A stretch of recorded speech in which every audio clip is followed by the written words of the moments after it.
Hey guys, Dave, Northeast Edible. A lot of people show you all the videos of successes.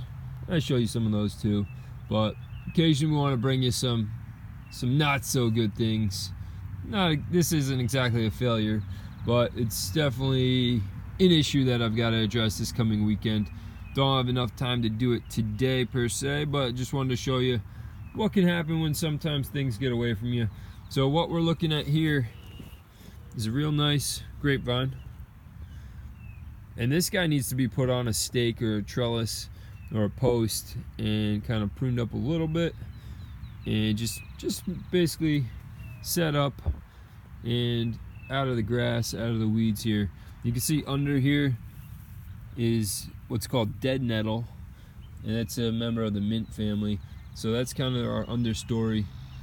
And there's a couple strawberries in here too, see right over here. But then you got all this grass, so it's just something I've been meaning to get to and just kind of been putting off, haven't had the time, excuses, whatnot, life gets in the way. So just wanted to show you what we're doing and what we're about to do. Sometimes it's not all just picking fruit and enjoying all these edible plants. Sometimes there's problems, sometimes there's things that go away. But you can see this guy here, look.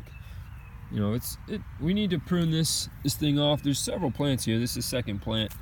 Originally I was gonna put a post there, put a post here, and do some sort of trellis. This is right by the far end of my deck, and life got in the way. So we're gonna have to, before these guys get too thick, this is a pretty thick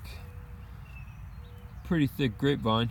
We're gonna have to prune this guy up a little bit, and we'll do it a little bit late, but we'll prune it up before it gets fruit, and then we'll post it up and we'll stake it. We'll do a video of that, but you can see all over here there's just way too much grass. We got mulch, and the idea was to get those strawberries to spread, get this dead nettle to spread a little bit, but you can see this grass is taking over a little bit. So we're gonna do a video eventually, but I just wanted to show you that it's not all picking fruit, it's not all sunshine and roses. We're having problems here keeping up with some things, just like you probably do, but don't get discouraged. Get out there, like I try to do. I got out here about 5:45 this morning, did a couple things, got a couple things off the list, weeding wise and pruning wise, and staking and fencing, which is good this time of year. But just observe what you've got going on, observe your trees, observe your bushes, and make sure the pests aren't hammering them. Make sure you address any problem areas and get to it, because it's easier to do it now than put it off till this thing becomes a jungle and these weeds get 20 feet.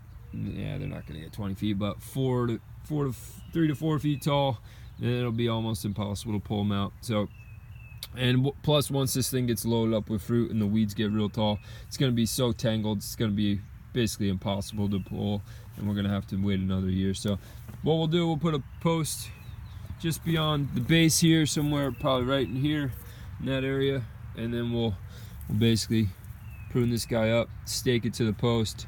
You can see all this nice growth here. We're going to have a bunch of grapes on this thing, provided that we throw it on a post and train it. So Dave, Northeast Edible, tune in, subscribe, email list, northeastediblenursery.com, and YouTube channel. And we're not always showing just 100% everything's going right, but occasionally we got some things going wrong. Well, it's more than occasional, but occasionally we'll show a video. So Dave, Northeast Edible, thanks guys.